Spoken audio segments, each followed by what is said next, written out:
Hello everyone, I am Gaurav and you are watching my YouTube channel physics Pathshala. तो भाई जो आज का टॉपिक है is for class 11, the chapter name is work energy and power. आज हम कई टॉपिक्स कवर करेंगे, थोड़ा फास्ट में चलूंगा तो आपको ध्यान देना है। जो पहला टॉपिक रहेगा आपका वो रहेगा work done bye spring force. Work done bye spring force. मान लीजिए आपके पास एक स्प्रिंग है जिसका स्प्रिंग कांस्टेंट जो है वो के दे रखा है। ये नेचर होता है स्प्रिंग का, उस पर डिपेंड करता है। तो आपको ऑलरेडी क्वेश्चन में दिया होता है, आप इसे निकाल नहीं सकते, ठीक है, के की वैल्यू को। अब मान लीजिए आपने एक ब्लॉक कर रखा है इसे अटैच, और ये ब्लॉक अभी जो है वो बिल्कुल अनस्ट्रेच्ड कंडीशन में थी, स्प्रिंग ब्लॉक के साथ कॉन्टेक्ट में। तो ये कंडीशन आपकी अनस्ट्रेच्ड कंडीशन है। आपने इसे मान लीजिए किसी इंस्टेंट खींच दिया, कितना x डिस्टेंस से खींच दिया इसको, x इसे डिस्प्लेस कर दिया आपने आगे की ओर।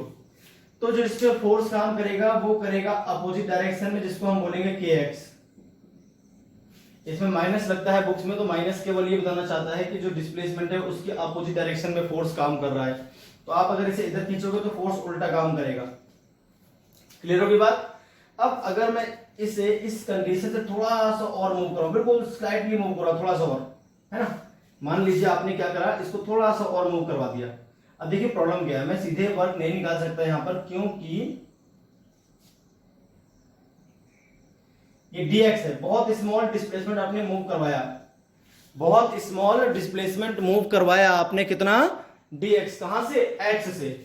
जब ये x पर था तो फोर्स के x काम कर रहा था। अब ये थोड़ा सा और मूव करा दिया आपने, इतनी डिस्प्लेसमेंट और दे दी इसको। डिस्प्लेसमेंट आपका इस डायरेक्शन में और फोर्स आपका इधर लगता रहेगा। इस पोजीशन में जो फोर्स काम करेगा वो भी लगभग kx के बराबर ही होगा। अब मैं इसमें डायरेक्ट नहीं निकाल सकता वर्क, क्योंकि फोर्स क्या है, वेरिएबल है, x पर डिपेंड करता है। तो आप क्या करो, किसी पोजीशन x पे जाओगे, वहां पर फोर्स kx मान लोगे, थोड़ा सा स्मॉल डिस्प्लेसमेंट दिखाओगे dx, और फोर्स को आप कांस्टेंट मान सकते हो for a small displacement dx, क्योंकि यहां पर जो स्ट्रेच है वो x रहेगी और यहां पर कितनी रहेगी, x प्लस dx, और dx बहुत स्मॉल होता है। दोनों जगह जो स्ट्रेचिंग है स्प्रिंग में वो लगभग लगभग x रहने वाली है। तो फोर्स भी आपको क्या रहने वाला है भाई, kx रहने वाला है। तो स्मॉल वर्क डन क्या आएगा, स्मॉल वर्क डन इन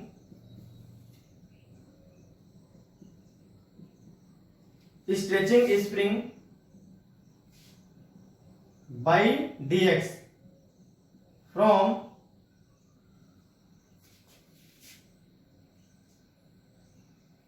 x।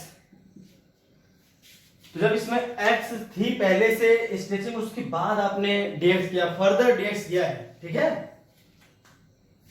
हम इसमें क्या करने वाले हैं भाई, जो वर्क आएगा वो स्मॉल वर्क, क्योंकि डिस्प्लेसमेंट आपका बहुत स्मॉल है, तो f into dx।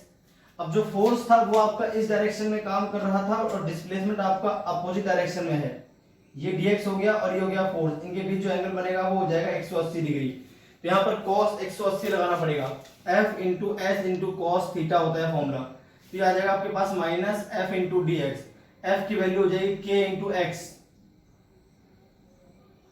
Total work निकालना है आपको, क्या निकालना है भाई, total work done in moving block या stretching spring from x1 to x2 position. हो सकता है नॉर्मल कंडीशन में ना रही हो स्प्रिंग, पहले स्प्रिंग x1 पे रही हो, बाद में आपने खींच के x2 पे कर दिया।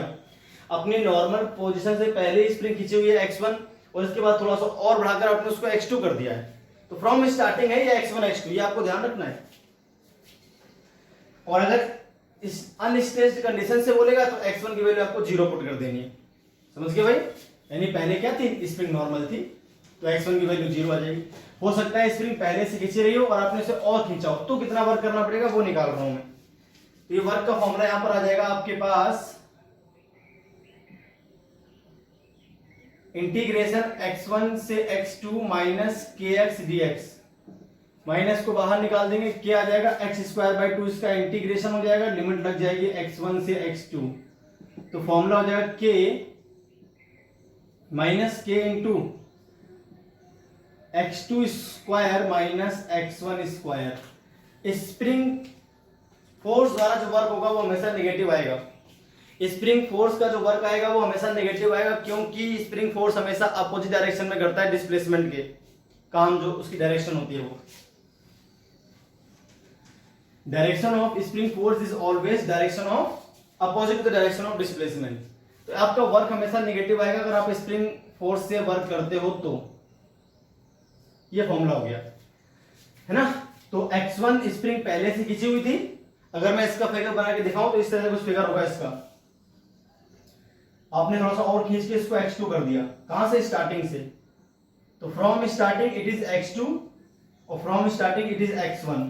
तो उसके लिए फॉर्मूला बता रहा हूं मैं, x2 square minus x1 square. कहां से कहां तक, केवल इतने में, इतना खींचने में जो वर्क होगा ये वाला वर्क, यहां से यहां तक लाने में जो वर्क है वो बता रहा हूं मैं। यहां पर था ब्लॉक पहले से और उसके बाद शिफ्ट आपने यहां पर किया है। अगर आप यहां से करते हो तो सीधे हाफ के x2 स्क्वायर आ जाता, यहां से करते हो इसको तो हाफ के x1 स्क्वायर आ जाएगा। तो ये हो गया आपके पास वर्क का फॉर्मूला जो मैंने आपको लिख दिया है। इस पे एक न्यूमेरिकल देख लेते हैं लगे हाथ, तो आपको बात और समझ में आ जाएगी।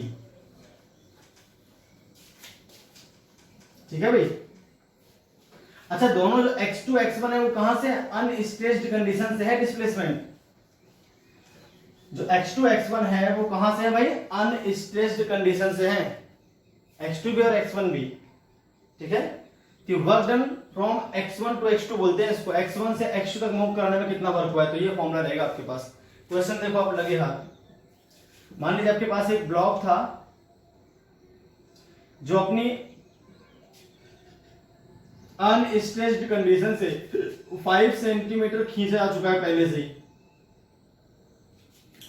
के की वैल्यू दे रखी है 5 10 की पावर 3 न्यूटन पर मीटर। ठीक है। फिर इसको हमने क्या करा, और थोड़ा सा खींच दिया, इस पोजीशन से 5 सेंटीमीटर और खींच दिया हमने इसको। ये ब्लॉक एम है, मास इसका, मास यूज नहीं पड़ेगी इसलिए मैंने लिखा नहीं। ठीक है। ये इसकी नेचुरल लेंथ है, ये क्या है इसकी नेचुरल लेंथ, इतनी। इसके बाद खींच दिया 5 सेंटीमीटर और इसके बाद और खींच दिया 5 सेंटीमीटर। ठीक है। आपको वर्क डन बताना है यहां से यहां तक का।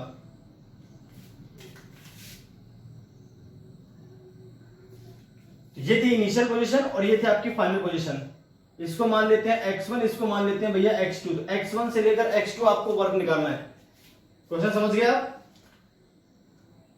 एक ब्लॉक था जो पहले क्या था भाई, ब्लॉक आपका पहले 5 सेंटीमीटर ऑलरेडी खींच चुका था स्प्रिंग को, और उसके बाद आपने 5 और खींचा, तो उसमें वर्क निकालना है। फर्दर जो 5 खींचा है इसका वर्क निकालना है, मतलब केवल यहां से यहां तक का वर्क निकालना है आपको। मैं पूरा क्वेश्चन लिख रहा हूं, आप समझ लो क्या लिखा हुआ है। के दे रखा था नेचुरल लेंथ से 5 सेंटीमीटर ऑलरेडी खींचा हुआ है, उसके बाद 5 सेंटीमीटर और खींच दिया, तो यहां से यहां तक का वर्क क्या आएगा। ठीक है। इनिशियल 5 सेंटीमीटर है, फाइनल आपकी 10 सेंटीमीटर हो जाएगी। देखिए ये आपकी नेचुरल लेंथ है, तो यहां से 5 सेंटीमीटर आएगा। x2 क्या हो जाएगा आपके पास, x2 आपके पास रहेगा 10 सेंटीमीटर, x1 क्या रहेगा 5 सेंटीमीटर। तो वर्क क्या आ जाएगा, -½ इंटू के और इंटू x2 का स्क्वायर माइनस x1 का स्क्वायर। अगर बाई स्प्रिंग फोर्स करें, work done by spring force in stretching spring from 5 centimetre to 10 centimetre. ठीक है। बाई स्प्रिंग फोर्स निकालना है, ये क्वेश्चन था आपका, तो माइनस लगा देना है इसमें। ठीक है। बाई एक्सटर्नल फोर्स निकालना हो तो प्लस करना, क्योंकि जो एक्सटर्नल फोर्स होगा वो तो स्प्रिंग फोर्स के अपोजिट डायरेक्शन में काम करेगा, ध्यान रखना है आपको। ठीक है। ये अपने आप थोड़ी जाएगा ब्लॉक, इसे खींचना पड़ेगा अपने हाथ से। एक्सटर्नल फोर्स तो डिस्प्लेसमेंट की डायरेक्शन में ही काम करेगा, स्प्रिंग फोर्स करेगा अपोजिट डायरेक्शन में काम। तो बाई स्प्रिंग फोर्स कह रहा हूं इसमें बार बार। हाँ 5 10 की पावर 3 हो गया, ये सेंटीमीटर को चेंज कर ली मीटर में, तो 10/100 आ गया मीटर। 5 10 की पावर -2 आ गया मीटर हो गया ये तो हो गया आपके पास सीधे 10 की पावर -1, ये 10 10 की पावर 2 कर लेते हैं सीधे। 100 10 की पावर -4 स्क्वायर कर दिया मैंने इसका, आप देख लो अपने हिसाब से।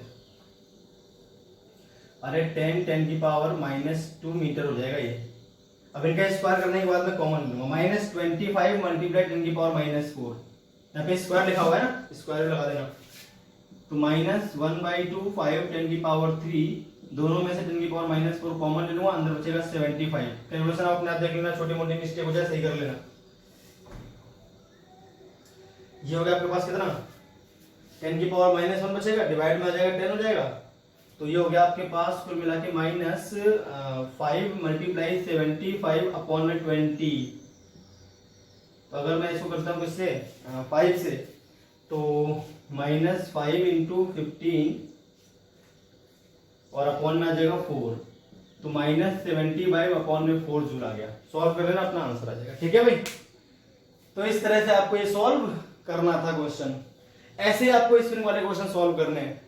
अगर बोलता है कि स्टार्टिंग से खींचा है मैंने, सीधे हाफ के स्क्वायर लगा देना, बीच में से खींचेगा तो ये वाला फॉर्मूला x2² - x1², ये इतना ध्यान रखना है। ठीक है, ये तो हो गया, सिंपल था बिल्कुल। अब ज्यादा तो मेजरमेंट नहीं करवा रहा है इसमें, बिल्कुल सिंपल क्वेश्चन बनते हैं, आप अपने हिसाब से देख लोगे। ठीक है, चलिए देखते हैं तो आगे वाला क्या है।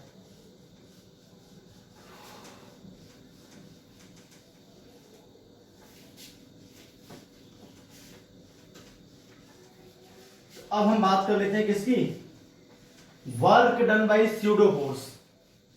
Work done by pseudo force की बात कर लेते हैं। तो उसमें कैसे करते हैं वो भी आप एक बार समझ लो बढ़िया तरह से।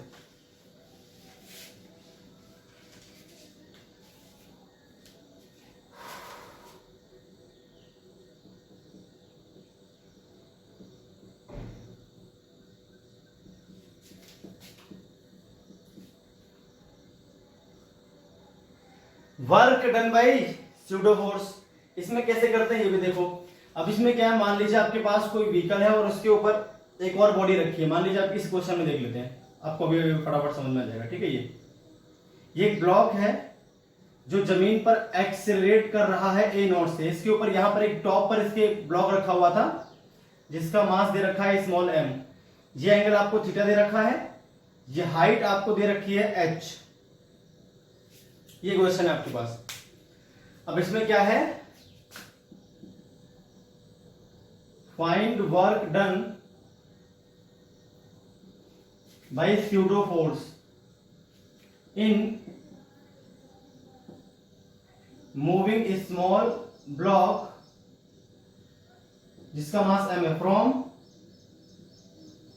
Top to bottom of wedge. ये खुद इधर मूव कर रहा है, आपको ध्यान रखना, ये भी मूव कर रहा है और ये इसके ऊपर भी मूव कर रहा है, दोनों बातें हो रखी हैं। ठीक है, ये इधर तो मूव कर ही रहा है और ये इसके ऊपर भी चल रहा है। तो ये आपके पास क्वेश्चन है जो आपको सॉल्व करना है, स्यूडो फोर्स वाला कंसेप्ट यहां पर हम लगाएंगे। अब आप अगर ध्यान सुनना क्या कह रहा हूं मैं, अगर आप इसी वेज पे खड़े हो जाओ, इस वेज पे, चलिए मान लीजिए आप यहां खड़े हो, इस वेज पे आप खड़े हो, तो ये ब्लॉक आपकी तरफ आता हुआ दिखेगा आपको। जब मैं इसके रिस्पेक्ट में बात करता हूं, मतलब मैं इस पे खड़े होकर देखता हूं इस ब्लॉक को, तो ब्लॉक सिर्फ मुझे मेरी तरफ आता हुआ दिखेगा। अब स्यूडो फोर्स इधर काम करता है हमेशा, जो बड़ी वाली बॉडी है, जो उसका एक्सेलरेशन है, भाई बड़ी वाली बॉडी इस तरफ चल रही है, छोटी वाली बॉडी जो ऊपर है उस पर एक स्यूडो फोर्स काम करेगा। एक्सेलरेशन जो स्यूडो फोर्स की वैल्यू कैसे निकालते हैं, एक्सेलरेशन तो हम बड़ी वाली बॉडी का लेते हैं लेकिन अपोजिट डायरेक्शन में, और मास उसी बॉडी का जिसपे स्यूडो फोर्स काम करेगा। तो मास तो हो गया m × a0। अगर ये बड़ा वाला ब्लॉक इधर मूव कर रहा है तो स्यूडो फोर्स इधर काम करेगा, बड़ा वाला ब्लॉक इधर मूव कर रहा है तो स्यूडो फोर्स इधर काम करेगा। समझा की बात? तो स्यूडो फोर्स कितना है, m × a0।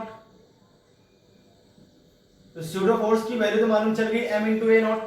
अब अगर इसके रिस्पेक्ट में देखें, इसके रिस्पेक्ट में, तो केवल इधर ही आएगा नीचे की तरफ। अगर आप इसी ब्लॉक पे खड़े होकर देखो तो आपको सिर्फ नीचे तरफ आता हुआ नजर आएगा ये, और जमीन पर ये आगे भी बढ़ रहा होगा और नीचे भी आ रहा होगा, डबल मोशन होंगे। तो स्यूडो फोर्स तो केवल व्हीकल के रिस्पेक्ट में काम करता है, तो नीचे वाले वेज के रिस्पेक्ट में काम करेगा, तो केवल इसका डिस्प्लेसमेंट इस डायरेक्शन में होगा, ऐसा बस, केवल और केवल इधर। टॉप से जब ये बॉटम पर आएगा तो इसका डिस्प्लेसमेंट किस तरह हो जाएगा,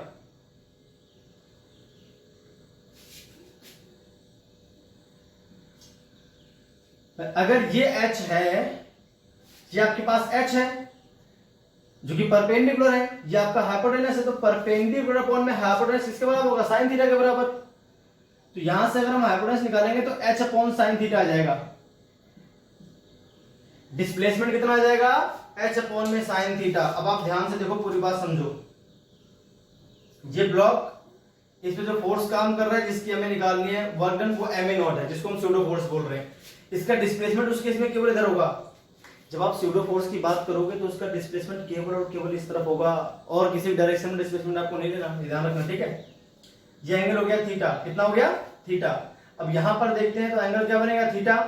इस जगह पर ये एंगल क्या हो जाएगा, 180 माइनस थीटा। ये डायरेक्शन है डिस्प्लेसमेंट की और ये डायरेक्शन है फोर्स की, इस तरफ। इनके बीच जो एंगल बन रहा है 180 माइनस थीटा बन रहा है। तो वर्क का फॉर्मूला क्या आता है, फोर्स इनटू डिस्प्लेसमेंट मल्टीप्लाई इनके बीच का एंगल, तो cos 180 माइनस थीटा। अब देखो F कितना था, m into A not, displacement S कितना है, h अपॉन में साइन थीटा,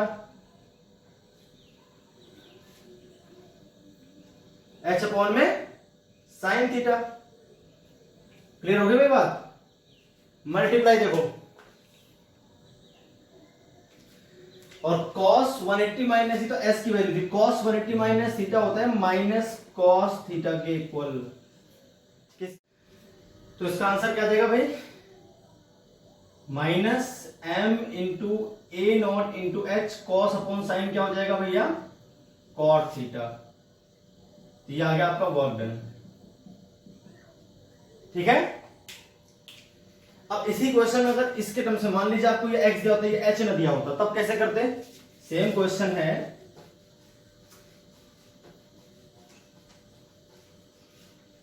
ये तो हाइट है मान लीजिए, और ये आपको मान लीजिए b दे रखी है, फॉर एग्जांपल मान लेते हैं ये डिस्टेंस b दे रखी है। तो इसके टर्म्स में आंसर क्या आता, h के टर्म्स में तो ये आ गया अपने पास आंसर, और b के टर्म्स में आंसर क्या आता, तो b के टर्म्स में आंसर क्या आता देख लेते हैं एक बार। tan थीटा अगर हम देखें तो किसके बराबर है, h अपॉन b के बराबर। तो यहां से अगर हम देखते हैं b इक्वल टू आ जाएगा h अपॉन में tan theta, h into cot theta किसके बराबर है, b के बराबर है। तो h इंटू कॉट थीटा के प्लेस पे हम b भी ले सकते हैं। तो हमारा जो आंसर आता है ना वर्क डन का, minus m not m into A not, और इंटू b भी आंसर आ सकता था सेम। तो अगर इस साइड के रिस्पेक्ट में करोगे तो ये आंसर आ जाएगा, और इस साइड के रिस्पेक्ट में करोगे तो ये आंसर आ जाएगा। थीटा आपको पता होना चाहिए उस केस में, अगर ये वाली साइड दे रखी है तो, और ये वाली दे रखी है, थीटा का पता होना भी जरूरी नहीं है, अपने आप आंसर ही आ जाएगा आपके पास, ठीक है। तो ये था work done by pseudo force. क्या था भाई, ये work done by pseudo force था आपके पास। समझ आ गई बात। चलिए देखते हैं, तो एक और क्वेश्चन कर लेते हैं स्यूडो फोर्स पे, तो आपको और अच्छी तरह से बात समझ में आ जाएगी।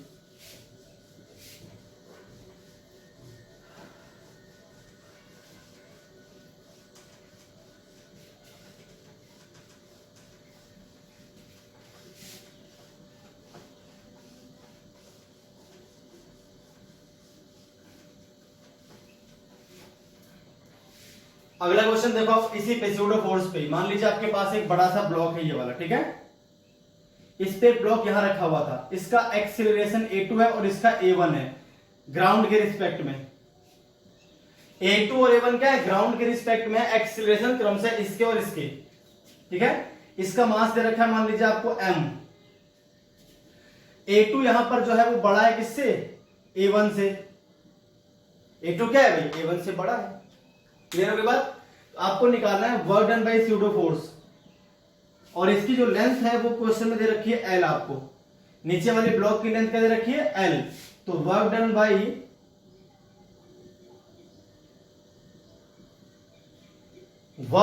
Bye pseudo force on block small m in moving from one end to other end of lower block।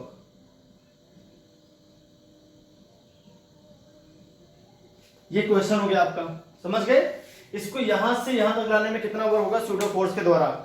तो अगर हम इसके रिस्पेक्ट में देखें, अगर हम यहां पे खड़े हो जाएं तो हमें सिर्फ ये हमारे पास आता हुआ नजर आएगा, ठीक है। ये सिर्फ हमें हमारे पास आता हुआ नजर आएगा, मतलब इसका डिस्प्लेसमेंट इस डायरेक्शन में होगा। किसके रिस्पेक्ट में, इसके रिस्पेक्ट में, केवल इसके ऊपर ही चलेगा ये। इस पे स्यूडो फोर्स भी काम करेगा। तो स्यूडो फोर्स कितना काम करेगा भाई? स्यूडो फोर्स के लिए मैंने कहा था नीचे वाले ब्लॉक का लेना होता है आपको एक्सेलरेशन। तो नीचे वाले ब्लॉक का जो एक्सेलरेशन है वो a1 है, तो मास इनटू एक्सेलरेशन और नीचे वाले ब्लॉक, ये स्यूडो फोर्स होगा आपके पास। जिस ब्लॉक पे बॉडी रखी है उसका एक्सेलरेशन लेते हैं और मास खुद बॉडी का लेते हैं। अब अगर ये नीचे वाली बॉडी इधर मूव कर रही है तो उसकी ऊपर वाली बॉडी पे स्यूडो फोर्स अपोजिट डायरेक्शन में काम करेगा। इसका जो खुद का एक्सेलरेशन है इससे कोई मतलब नहीं, दिया हो तो अच्छी बात है, नहीं दिया तो भी कोई दिक्कत वाली बात नहीं है।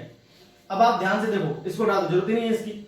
अब ये डिस्प्लेसमेंट हो गया इस डायरेक्शन में, इसका है कितना? जब इस एंड से इस एंड पर पहुंचेगा तो एल ही तो दूरी कवर करेगा भाई। ये इस एंड से इस एंड पे पहुंच गया तो एल दूरी कवर करेगा इसके रिस्पेक्ट में, ग्राउंड के रिस्पेक्ट से मतलब नहीं हमको, या इसी के रिस्पेक्ट में स्यूडो फोर्स काम करेगा।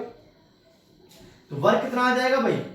स्यूडो फोर्स की वैल्यू तो m इंटू a1, डिस्प्लेसमेंट कितना आएगा l। अब देखो दोनों के बीच जो एंगल बनेगा वो 180 डिग्री का है, तो -1 आ जाएगा, cos 180 डिग्री, तो minus m into a1 into l, ये आ गया। इस तरह से आप और भी क्वेश्चन स्यूडो फोर्स के कर सकते हो, ठीक है। स्यूडो फोर्स आपको आना चाहिए, कैसे लगाते हैं स्यूडो फोर्स। आपको अगर नहीं पता है तो स्यूडो फोर्स वाला वीडियो लेक्चर आप जाके देख सकते हो, तब आपको बात समझ में आ जाएगी। क्लियर होगी बात? ये थी पूरी प्रोसेस। तो work done by pseudo force हमने कर लिया, वर्क डन बाय स्प्रिंग भी कर लिया, ठीक है। ये वैल्यू इसके ऊपर वैल्यू भी दे सकता है, इतनी वैल्यू है, इसकी इतनी वैल्यू, बताओ कितना वर्क करना पड़ेगा, तो वैल्यू पुट कर देना, आंसर आ जाएगा, है ना।